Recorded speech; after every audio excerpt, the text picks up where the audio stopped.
नमस्कार मित्रों, आज चिंतन में पारिवारिक कर्तव्य निभाएं। हमारे यहाँ स्त्री और पुरुष के कार्यों की एक सीमा रेखा सी मान ली गई है। घर का काम, रसोई बनाना, बच्चों की देखभाल, सफाई आदि के कार्य स्त्री के माने गए हैं, तो घर से बाहर कमाई करना, खेती, नौकरी या कोई पेशा आदि करना पुरुष का काम रहा।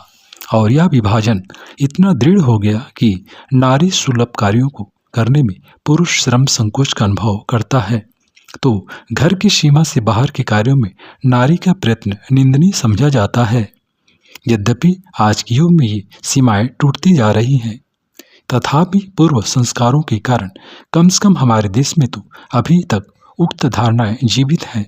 आज भी नारी और पुरुष के कार्यक्षेत्र की विभाजन रेखा टूट नहीं सकी है। भले ही इसका कारण कुछ भी रहा हो, लेकिन आज की परिस्थितियों में विकास की मांग के अनुसार इस विभाजन को लक्ष्मण रेखा नहीं माना जा सकता। आज हमें इसकी अनुपयुक्तता पर विचार करना होगा, साथ ही इसको मिटाना होगा।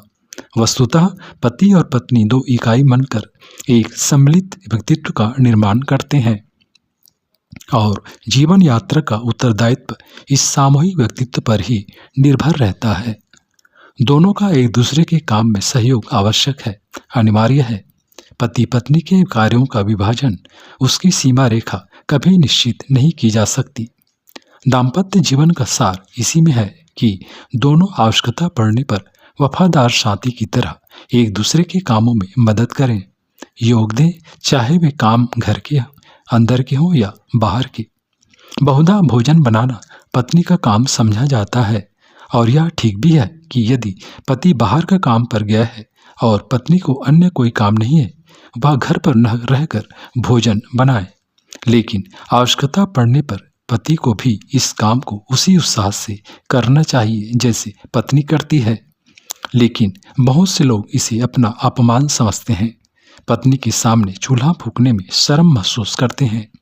कैसी विडंबना है जो स्त्री जीवन भर चूल्हा फूंकती है, पति को भोजन बनाकर हमेशा देती है। यदि बीमारी हारी में या किसी परेशानी के समय वह इसमें असमर्थ होती है, तो वही पति इसमें अपना अपमान समझता है। लेकिन समझदार पति जो पत्नी को अपने बराबर साथी की तरह समझता है, कभी इसमें संकोच न करेगा। महान लेनिन के गृहस्थ जीवन का जिन्होंने अध्ययन किया है, वे जानते हैं कि वे पत्नी के हर काम में हाथ बटाते थे। पैदल ही चलकर एक साधारण नागरिक की तरह बाजार से घर का सामान, साग सब्जी लाते थे। कई वर्षों तक एक समय का भोजन उनकी पत्नी ने बनाया और एक समय का उन्होंने। यह आवश्यक ही नहीं, अनिवार्य भी है कि पत्नी की तरह ही घर के कामों में पति को भी कुशल होना चाहिए। आपको स्मरण होगा कि राजा नल पाक विद्या में पारंगत थे, और इसी गुण के कारण ऋतुपर्ण के सारथी के रूप में दमयंती ने उन्हें पहचान लिया था। गदाधारी भीम महाराज विराट के यहाँ मुख्य रसोइये के रूप में नियुक्त हुए थे। स्वामी विवेकानंद अपने हाथों बड़ा स्वादिष्ट भोजन बना लेते थे। हमारे इतिहास में एक भी महापुरुष ऐसा नहीं मिलता जिसने पत्नी के कार्यों को करने में संकोच अनुभव किया हो। और सच भी है कि जीवन के व्यापक क्षेत्र में जहाँ पति पत्नी को मिलकर आगे बढ़ना होता है, वहाँ कार्य विभाजन की कोई सीमा रेखा निर्धारित नहीं की जा सकती। जो ऐसा नहीं मानते वे अंधकार में पड़े हुए अज्ञानी हैं। पत्नी जीवन भर अपने पति और बच्चों के वस्त्र धोती है, उनकी सेवा करती है, जो भी करना आवश्यक होता है उसमें संकोच का अनुभव नहीं करती।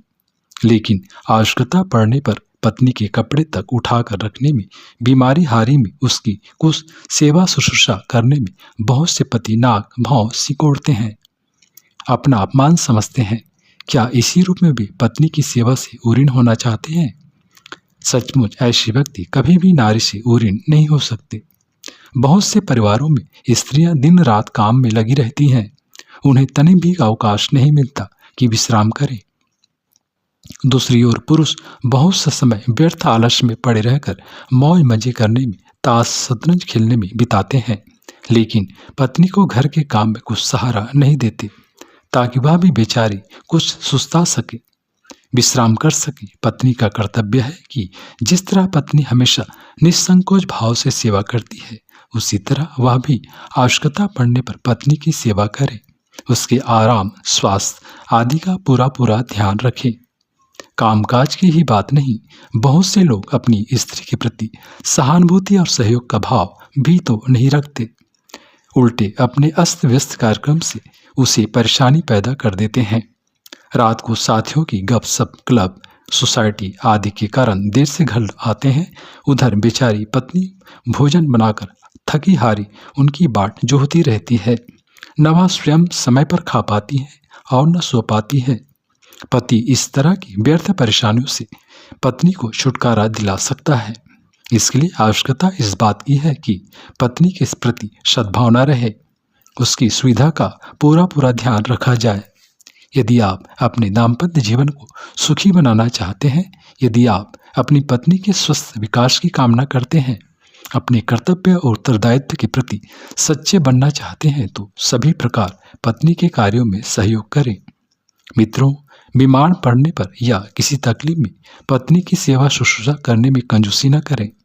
अपने जीवन साथी की सेवा करने में शर्म क्यों? इस बात का भी पूरा ध्यान रखें कि आपके द्वारा अकारण ही आपकी पत्नी को परेशानी न उठानी पड़े। इसके लिए अपनी आदतों में, अपने रहन सहन और कार्यक्रम में सुधार कर लें। पत्नी के भी स्वास्थ्य, मनोरंजन और घूमने फिरने का ध्यान रखें। किसी पर्व त्योहार पर आपकी पत्नी यदि सहेलियों के साथ उत्सव मनाना चाहे तो घर के आवश्यक कार्य आप स्वयं संभाल लें और उसे स्वतंत्रता के साथ आमोद प्रमोद का अवसर प्रदान करें। सबसे बड़ी बात यह है कि स्वयं और पत्नी के बीच में किसी तरह के भेदभावपूर्ण व्यवहार की कोई सीमा रेखा न माने, वरन एक बराबर साथी की तरह व्यवहार करें।